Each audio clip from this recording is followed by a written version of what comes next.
ശരീരത്തിൽ അത് ബാക്കി വെക്കരുത്, ഊരിയറിയടോ, ഉറുക്കുകൾ ധരിക്കുക എന്ന്.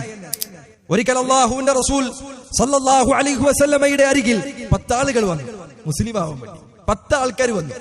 ഈ 10 ആളുകളിൽ 9 പേർക്കും നബി സല്ലല്ലാഹു അലൈഹി വസല്ലം ബൈഅത്ത് നൽകി. 10ാമത്തവൻ അവന് ബൈഅത്ത് കൊടുത്തില്ല.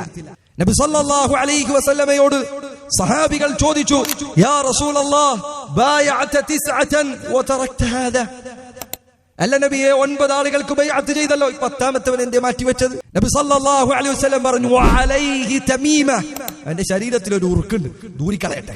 നോക്കണം, മുസ്ലിം ആവട്ടെ, എന്നിട്ട് പറഞ്ഞു കൊടുക്ക, ഷഹാദത്തുൽ ചൊല്ലട്ടെ, ബൈഅത്ത് ചെയ്യട്ടെ, എന്നിട്ട് പതുക്കെ തരം പോലെ തക്കം പോലെ പറയാ. അങ്ങനെ പറഞ്ഞോ?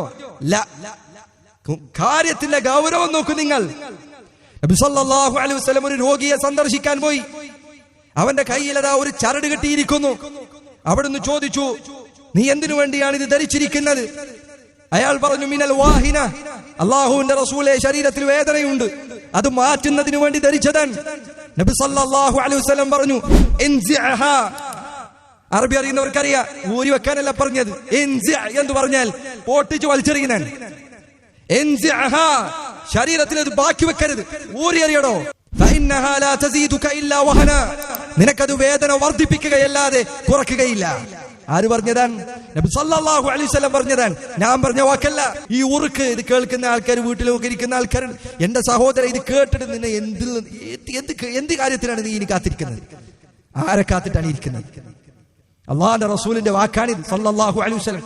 ഊരി മാറ്റി വെക്കരുത്.